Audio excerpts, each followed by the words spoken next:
지난 봄부터 제로 코로나 정책을 고수하며 대대적인 봉쇄에 들어갔던 중국이 이제서야 겨우 빗장을 풀기 시작했습니다. 그러나 지금 중국 경제는 성장 둔화, 글로벌 기업의 탈중국 러시, 반중국 정서 확산 등으로 심각한 사면 초과에 휩싸여 있습니다. 시진핑이 집권하자마자 들고 나온 1대1로와 중국몽도 일장춘몽이 되어가고 있습니다.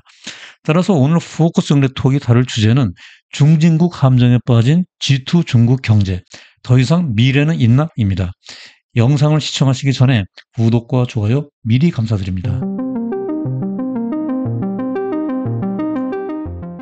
안녕하세요. 포커스 정례톡의 우버 박사입니다. 중국은 마오쩌둥 사망 후 1978년부터 덩 샤오핑의 주도로 개혁 개방 정책이 시작됐습니다. 여기 사진은 2018년 중국 정부가 개혁 개방 40주년을 맞이하여 발행한 금운 기념 주화입니다. 개혁 개방 이래 중국은 국민 총 생산이 200배 이상으로 성장하는 경이적인 경제 발전을 일구어냈습니다. 세계 최빈국 중에 하나였던 중국이 2010년 일본을 제치고 미국과 어깨를 겨루는 G2 국가로 도약하게 된 것입니다. 덩 샤오핑이 추진한 개혁 개방 정책은 2012년 시진핑이 국가 주석으로 집권하면서 기본 정책 방향이 크게 바뀌게 되었습니다. 먼저 덩 샤오핑의 선부로는 일부가 먼저 부유해진 뒤에 이를 확산시킨다는 이론입니다. 흑묘, 백묘는 잘 아시다시피 고양이가 검든 희든 쥐만 잘 잡으면 된다는 거지요. 즉 자본주의든 공산주의든 상관없이 중국 인민을 잘 살게만 하면 된다는 논리입니다. 도광량에는 빛이 새어나가지 않고 어둠 속에서 실력을 기른다는 의미이고요. 중국 경제가 급속도로 성장하자 덩 샤오핑이 내세운 대외 정책의 기본 방향입니다. 이에 반해 시진핑의 공동 부유로는 빈부의 격차 없이 다 함께 잘 사는 나라를 지향합니다. 그러나 3연임을 향해 시진핑의 정치적 명분 쌓기라는 비판이 꾸준히 제기되고 있습니다. 중국 굴기란 중국을 세계 최강국으로 발전시켜 나간다는 야심찬 전략입니다. 주동 자규란 해야 할 일을 주도적으로 해야 한다는 의미고요. 중국이 국제사회에서 적극적 능동적 역할을 수행해야 한다는 전략입니다. 시진핑은 집권하면서 일성으로 중화민족의 문화의 부흥을 표방하는 중국몽을 제창했습니다. 이에 따라 두 개의 100년, 즉 중국 공산당 창립 100주년이 되는 2021년까지 국민 모두가 풍족한 생활을 하는 샤오캉 사회를 건국 100주년이 되는 2049년까지 사회주의 현대화 국가를 건설하겠다는 구체적 목표도 설정했습니다. 중국 정부의 미래 비전은 중국인들에게 오랫동안 잊고 있던 꿈을 살리는 데 초점을 두고 있습니다. 1대1로는 시진핑의 아이콘과 같은 대외정책 브랜드입니다. 2013년 시진핑이 제안한 중국 주도의 신실크로드 구상입니다. 1대, 즉 하나의 띠, 1로, 즉 하나의 길로 구성된 이 프로젝트는 중국이 144개국과의 교류 확대와 일체화를 추진하겠다는 야심찬 의지의 표현입니다. 유라시아와 중앙아시아를 관통하는 실크로드 경제 벨트가 있고요. 태평양, 인도양, 지중해를 연결하는 21세기 해상 실크로드가 있습니다. 이 대형 프로젝트로 중국이 세계 패권을 차지하기 위한 시도로 읽혀지고 있습니다. 그러나 신흥국을 중심으로 참가국이 증가하고 있지만 고액의 부채를 떠안고 중국의 정치적인 요구에 응하지 않을 수 없게 되는 채무의 덫의 문제가 표면화되고 있습니다. 그러면 중국의 현재 소득 수준은 어디에 와 있는지 살펴볼까요? 이 표에서처럼 세계은행은 1인당 국민 총소득, 그로스 내셔널 인컴, GNI 기준으로 국가별 소득을 구분합니다. 중진국의 소득 범위는 1036달러에서 12,535달러 구간입니다. 중국은 2002년 하위 중진국에 진입했고요. 2010년 상위 중진국이 되었습니다. 2020년 현재 1인당 총 국민 소득이 1,550달러입니다. 선진국이 되려면 소득 지표가 12,536달러 이상이 되어야 합니다. 참고로 한국은 1978년 하위 중진국이 된 이후 24년 만인 2002년에 1인당 국민 총소득이 12,850달러가 돼서 세계은행 소득 기준으로 선진국에 진입하였습니다. 본론으로 넘어가기 전에 중진국 함정, 미들 인컴 트랩이란 무엇인지 그 개념을 먼저 알아보겠습니다. 2006년 세계은행이 발행한 아시아 경제발전 보고서에 따르면 중진국 함정이란 경제발전 초기에 개발도상국이 순조로운 성장을 하다가 중진국에 진입하고 나서 어느 순간부터 성장이 장기간 정체하는 현상을 의미합니다. 1960, 70년대에 중남미 국가들이 이러한 중진국 함정에 빠졌었고요. 2차 대전 후 100여 개의 개발도상국에서 중진국 함정에 빠지지 않은 나라는 중동의 산유국가 싱가포르와 같은 도시국가를 제외하고는 한국과 타이완 두 나라에 불과합니다. 그러면 지금부터 중국 경제가 왜 중진국 함정을 벗어나기가 어려운지 그 이유에 대해서 조목조목 살펴보겠습니다. 우선 중국의 경제 성장률 둔화를 들 수 있습니다. 여기 이 보고서에 따르면 향후 중국이 중진국 함정을 성공적으로 극복하려면 국내 총 생산의 연평균 성장률을 5 내지 6% 유지해야만 합니다.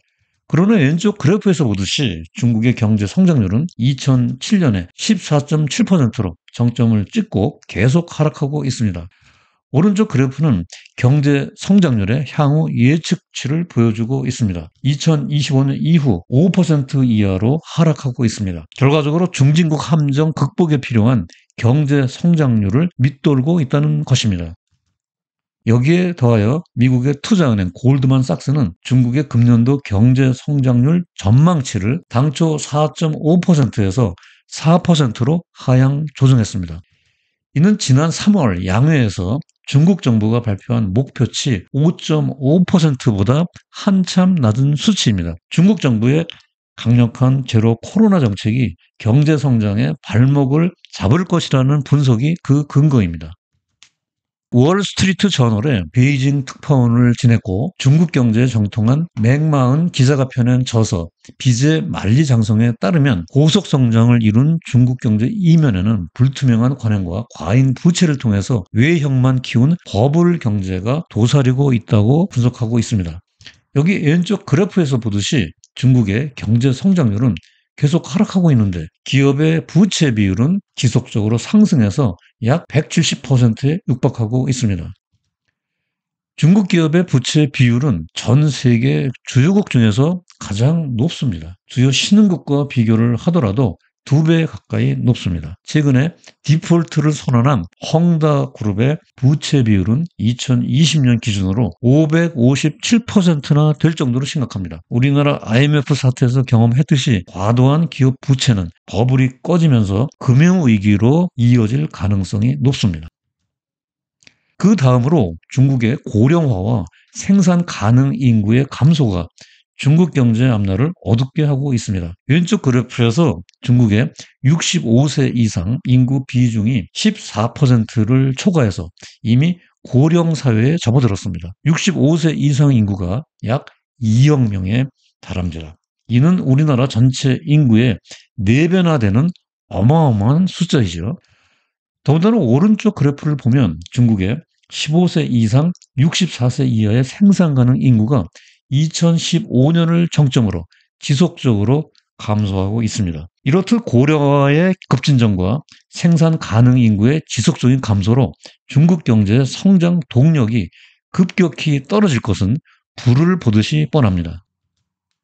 케임브리지 사전에 따르면 시노포비아란 중국 또는 중국인이나 중국 문화에 대한 공포 또는 혐오 감정, 즉 반중국 정서를 뜻합니다. 여기 왼쪽 그래프는 미국의 퓨 연구소가 발표한 2002년부터 2020년까지 주요국들의 중국에 대한 인식평가 추세를 보여주고 있습니다. 파란색이 비호감도, 연두색이 호감도를 나타내고 있습니다. 여기 한국을 포함한 대부분의 국가에서 비호감도가 상승하고 있는 것을 알 수 있습니다.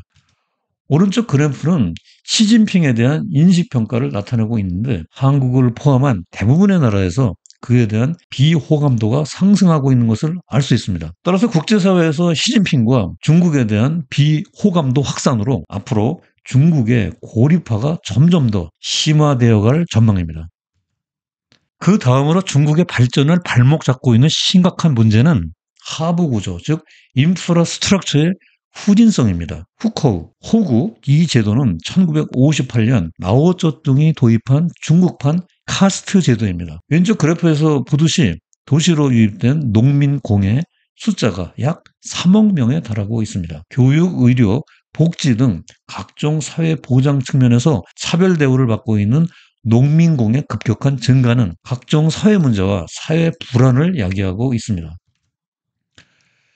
중간 그래프에서 빨간색 선은 상위 10%의 소득 비중, 파란색 선은 하위 50% 인구의 소득 비중을 나타내고 있습니다. 1949년 공산당 정부 수립 이후 빈부의 격차가 크게 좁혀졌으나 개혁 개방이 추진되면서 불평등이 많이 심화되었습니다. 여기에다 도시와 농촌 간, 동쪽 연안과 서쪽 내륙 간 소득 격차는 더욱더 심각합니다. 오른쪽 그래프는 25에서 64세 노동인구의 고등학교 이상 졸업생 비중을 보여주고 있습니다. 놀랍게도 중국의 고졸 이상 노동력 비중이 28%밖에 안 됩니다. 한국 83%, 미국 92%, OECD 평균 79%에 비해서 현저히 낮은 학력 수준을 보여주고 있습니다. 노동 집약적 시대에는 비숙련 노동력으로 충분하지만 산업이 고도화될수록 숙련된 고급 인력에 대한 수요는 증가합니다. 현재 중국의 저학력 수준으로 4차 산업혁명 시대의 인공지능, 메타버스, 생명과학 등과 같은 첨단 기술을 감당해 나갈 인력보가 불가능합니다. 물론 인구수로 볼 때 1%의 최우수 고급 인력의 숫자가 적지 않겠지만 산업의 하부 구조를 뒷받침할 대다수 노동력의 저항력 문제로 중국 경제의 앞날에 암울한 그림자가 드리워지고 있습니다. 설상가상으로 중국 공산당 정부가 고수하고 있는 제로 코로나 정책은 중국 경제를 암울한 블랙홀에 빠져들게 하고 있습니다. 시진핑은 정무원 회의에서 중국은 역동적인 코로나19 제로 정책을 고수할 것이며 승리는 인내에서 나온다라고 강조한 바 있습니다.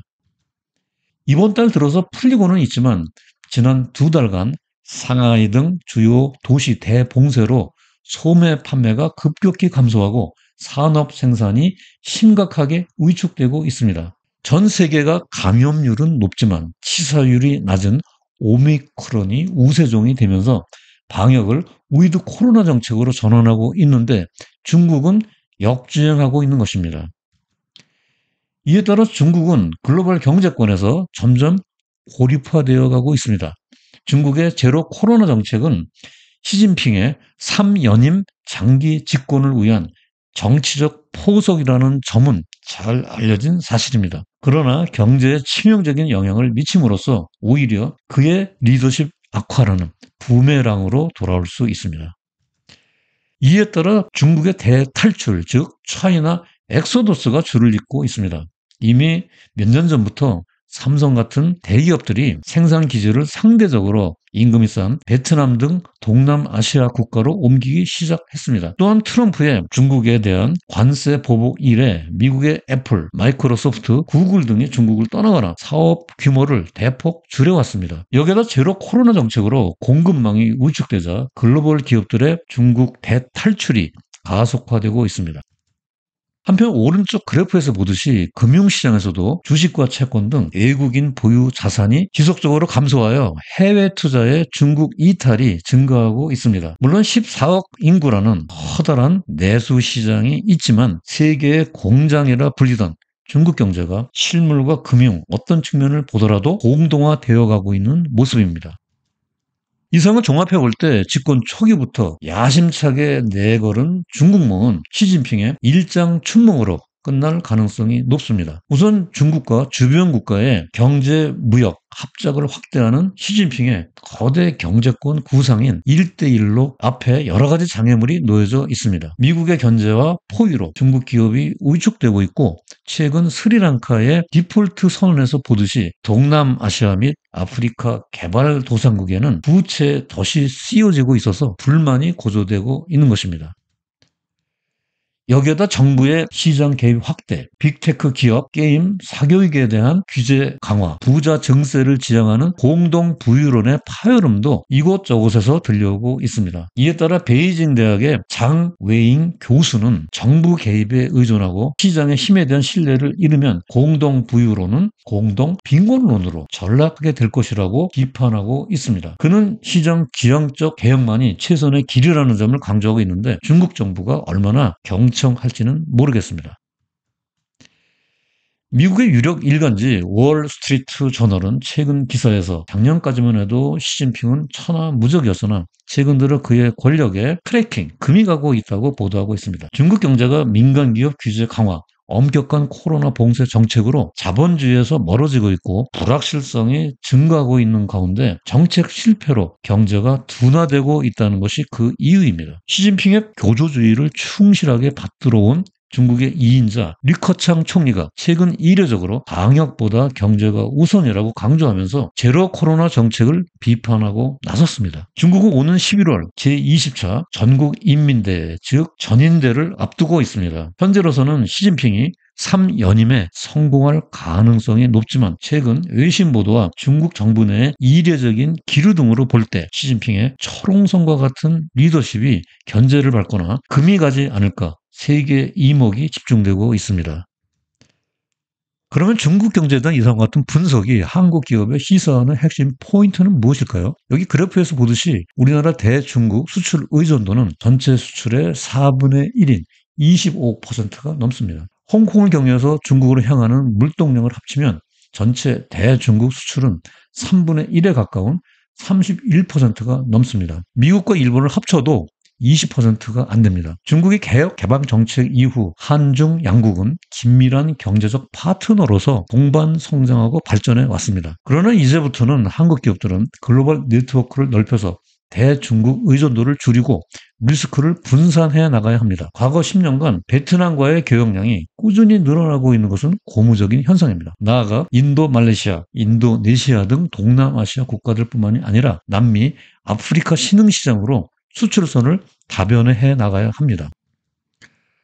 투자자 관점에서 미래의 경제 상태를 선반영하는 주식시장은 한나라 경제의 풍향계라고 할 수 있습니다. 여기 위 그래프에서 보듯이 중국의 대표 주가지수의 하나인 상하이 선전 CSI 300은 작년 2월 8일 고점 5,797포인트를 찍고 최근까지 약 30%가량 떨어져 있습니다. 그래프에는 없지만 달러 대비 위안화 환율도 지속적으로 상승해서 위안화의 통화 가치가 크게 떨어지고 있습니다. 아래 그래프에서 보듯이 미래 주식시장의 밸류에이션을 나타내는 MSCI 포워드 주가 수익 비율 즉 퍼도 10 근처 아래로 하락해 있습니다.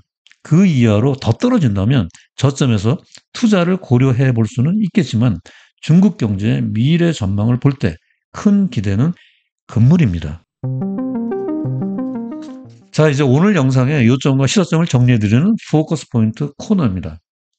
첫째, 1978년부터 시작된 개혁개방 정책에 의해서 세계 최빈국에서 G2로 부상한 중국은 시진핑이 집권하면서 1대1로 등 중국 몽의 추진으로 공산당 창당 100주년인 2021년까지 샤오캉 사회를 실현하고 건국 100주년인 2049년까지 신중국 건설을 목표로 하고 있습니다.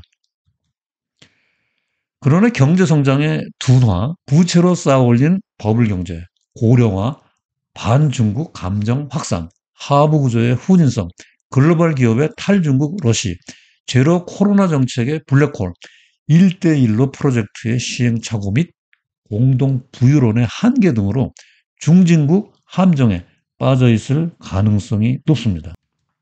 그러므로 중국 경제가 선진국의 문턱을 넘지 못하고 중국몽이 추락하면 더 이상의 미래는 없으므로 한국 경제의 대중국 의존도를 줄여서 글로벌 네트워크를 다변화하고 투자자들은 중국 증시에 적정한 밸류에이션에 따라 신중한 투자 결정을 할 필요가 있다라고 정리할 수 있겠습니다.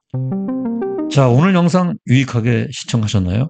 아래 블로그 우부의 경제나무를 방문하거나 유튜브 채널 정보에 들어가 블로그 링크에 연결하면 자세한 방송 대본 스크립트를 볼 수 있으니 많이 활용해 주시기 바랍니다.